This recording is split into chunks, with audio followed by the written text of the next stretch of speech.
Crime story, crime history చెప్పాలి. Crime history ఏం కదా మీరు మాట్లాడండి సార్. తర్వాత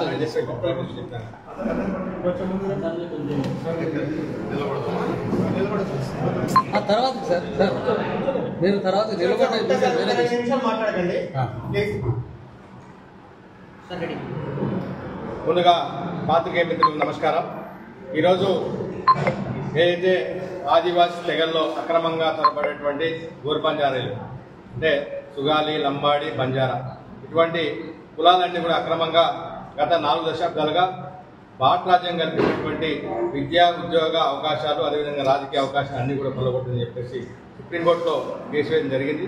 దానికి అనుగుణంగానే ఈ మధ్యన ప్రజాప్రతినిధుల నుంచి గౌరవ భద్రాచలం శాసనసభ్యులు పిల్ల వెంకటరావు గారు, అదేవిధంగా మాజీ ఎంపీ సోయం బాబురావు గారు కూడా ఈ కేసులో ఇంటర్వ్యూ కావడం జరిగింది.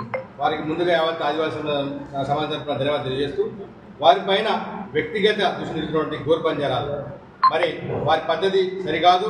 మీకు ఏదైనా ఆధారాలు ఉంటే మీరు సుప్రీంకోర్టు సమర్పించాలి తప్ప మేము వ్యక్తిగతంగా మేము దూషిస్తాం, బెదిరిస్తాం. అదేవిధంగా మా మంత్రి అంటే రాష్ట్ర మంత్రి, మేము మా మంత్రి ఎందుకంటే మా ఆడబిడ్డ కాబట్టి, ఆదివాసీ ఆడబిడ్డ కాబట్టి ఆమెను సైతం తిరగనివని చెప్పి ఒక ప్రొఫెసర్ మాజీ ఎంపీ గారు కూడా అంటాం కూడా చాలా దారుణం. అంటే ఈ రాష్ట్రంలో అంటే వీళ్ళు ఏదంటే అది ఏమంటే చేయొచ్చా వీళ్ళు అంటే ఒకప్పుడు బ్రిటిష్ కాలంలో వీరిని క్రిమినల్ ట్రైబ్స్ అన్నారు. అంటే ఆ రకంగా మీరు ప్రవర్తిస్తారు. ఇక్కడ ఈ రాష్ట్రంలో మీరు ఈ యొక్క ఆదివాసీల్ని బెదిరిస్తారా?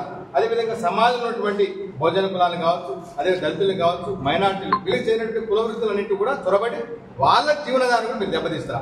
అంటే మొత్తం మీరు తెలంగాణ సమాజానికి ప్రమాదకరంగా తయారని చెప్పేసి మేము గౌరవప్రదంగా సుప్రీంకోర్టు ఆశ్రయిస్తే మమ్మల్ని బెదిరించిన పద్ధతి కాదు.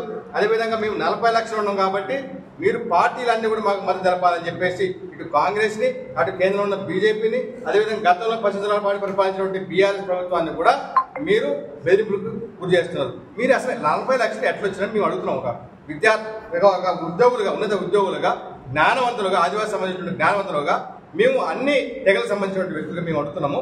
మీరు 1961 సెన్సెస్ ఇది మేము ఇచ్చిన డైరెక్టర్ మరి ట్రైకార్ డిపార్ట్మెంట్ కావచ్చు, అదేవిధంగా నేషనల్లో ఉన్నటువంటి రిజిస్ట్రార్ జనరల్లో కూడా అన్ని ఆధారాలు మీ దగ్గర ఉన్నాయి, వాళ్ళ దగ్గర ఉన్నాయి. 1961 లంబాడి జనమ 96,174, 1971లో 132,464.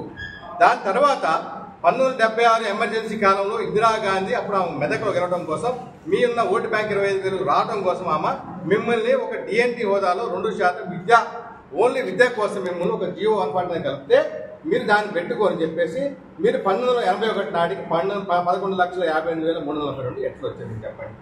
ఒక 10 సంవత్సరాల సెన్సెస్లోనే 1 లక్ష నుంచి 11 లక్షలు ఎట్లా వచ్చింది అంటే ఒకరికి 10 మందిని పుట్టినాలి, లేకుంటే పక్క రాష్ట్రాలు మహారాష్ట్ర, రాజస్థాన్, అదేవిధంగా కర్ణాటక మేము ఆధారాలు ఇచ్చామని వలస వస్తుంది. మొత్తం కూడా డాక్యుమెంట్స్ కూడా ఆదివాసీ సంక్షేమ పరిషత్ వాళ్ళు కూడా హైదరాబాద్ సేకరించి అక్కడ మొత్తం కూడా ఇవ్వడం జరిగింది. అదేవిధంగా 91లో 16 లక్షలు అయ్యారు, 2001 20 లక్షలు అయ్యారు. ఇవాళ మీరు ఏమంటున్నారు? ఒక 40 లక్షలు అంటున్నారు, ఒక 50 లక్షలు అంటున్నారు, ఒక 60 లక్షలు అంటున్నారు. ఈ యొక్క కాన్స్టిట్యున్సీలలో 60 నియోజకవర్గాలు మేము ఉన్నాం కాబట్టి మమ్మల్ని తొలగిస్తే మీ పార్టీలు, మీ ప్రభుత్వాలు ఉండవు. రేవంత్ రెడ్డిని తిడుతున్నారు, ఒక పక్కన మోడీని తిడుతున్నారు, కేసీఆర్ తిడుతున్నారు, ఆఖరికి వీళ్ళు ఎక్కడ తిడుతున్నారంటే హైమండార్ఫ్ కూడా తిడుతున్నారు. మన హైమండార్ఫ్ ఏం తెలియదు, ప్రపంచంలో ఒక మానవ శాస్త్రవేత్త ఆయన గుర్తించినట్టు వీళ్ళు.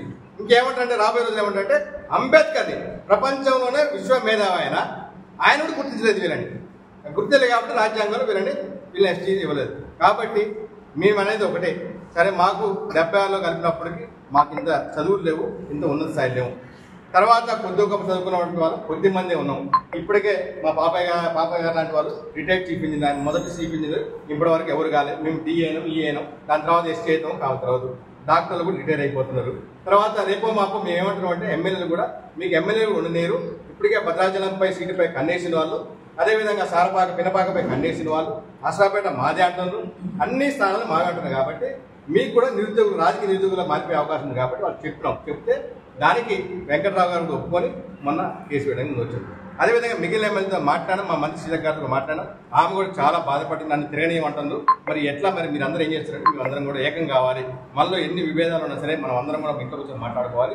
మనకి జాతికి పట్టేటువంటి ఈ యొక్క పిశాచిని మనం ఫస్ట్ తీసేయాలి. కాబట్టి మనం ఏం కావాలంటే మేము ఇవాళ ఫస్ట్ టైం ఇక్కడ ప్రెస్ మీట్ పెట్టాం. రాబోయే రోజుల్లో రాష్ట్రం అంతా కూడా మేధావులు అందరం కూడా అన్ని సంఘాలు కలుపుకొని మేము అందరం ముందుకు పోతాం. మీరు కనుక వచ్చే సెప్టెంబర్ 9 మీకు 10,000 మంది ర్యాలీ చేస్తామని చెప్పేసి మీరు ఏదో ప్రకటనలు ఇస్తున్నారు. కానీ మేము చేస్తే మరో సరూర్ నగర్ అవుతుంది, లేకపోతే మరో రామ్లీల అవుతుంది. ఆ రెండింటిని మించినటువంటి ప్రోగ్రాం డిసెంబర్ 9 నాటికి ఖచ్చితంగా చేసి తీరుతాము. మీరు మాట్లాడితే ఈ రాష్ట్రమే కాదు దేశంలో కూడా మీ యొక్క ట్రేడ్, ట్రాన్స్పోర్ట్, తండ భాగవతాలు మొత్తం కూడా మేము ప్రపంచాన్ని చూపెడతాం. ఆ తర్వాత సమాజం నిర్ణయం తీసుకుంటుంది తెలియజేసుకుంటూ ముందుగా పాత్రికేయులు, అదేవిధంగా ఒక మేధావులు, ప్రొఫెసర్లు ఎవరైతే ఈ సమాజంలో ఉన్నారో అన్ని కుల వృత్తులకు చెందినవారు, అదేవిధంగా రాజకీయ నాయకులు, పార్టీల అందరూ కూడా కావచ్చు, రేవంత్ రెడ్డి గారు కావచ్చు, అదేవిధంగా కేసీఆర్ కావచ్చు, కేటీఆర్ కావచ్చు, అదేవిధంగా బీజేపీలో ఉన్నటువంటి అధ్యక్షులు కావచ్చు, మేము అందరికీ ఒకటే అంటున్నాం, అమాయక ఆదివాసులను కాపాడాల్సిన బాధ్యత ఈ యొక్క పాలకులది. ఈ అమాయక ఆదివాసులు కనుక కాపాడకపోతే మాత్రం సమాజంలో ఉన్నటువంటి బహుజన, దళిత, మైనార్టీ వర్గాలే కాదు ఉన్నత వర్గాలు, పొంగులేటి శ్రీనివాసరెడ్డి గారిని ఈరోజు ఏ విధంగా అయితే దూషిస్తున్నారో రాబోయే రోజుల్లో తుమ్మల నాగేశ్వర గారు అట్లయితే దూషిస్తారు, ఇంకోళ్ళు దూషిస్తారు. కేసీఆర్ గారిని ఒకసారి రాముల నాయక్ సొక్కాబడి చెప్పిన ఒక చరిత్ర కూడా అందరూ చూసినామా. అంటే వాళ్ళు తెగిస్తే ఏమైనా చేస్తారు. కాబట్టి తస్మాత్ జాగ్రత్త. మనం ఈ యొక్క సమాజాన్ని కాపాడుకోవాలి. సమాజంలో ఉన్నటువంటి ప్రతి బిడ్డ రాజ్యాంగానికి హక్కుల ప్రకారం ముందుకు పోయి అభివృద్ధి చెందాలంటే మాత్రం ఈ ప్రమాదం నుంచి బయటపడాలని కోరుకుంటూ, మాకు మధ్య లేదు కోరుకుంటూ ప్రతి ఒక్కరికి పేరు నమస్కారం.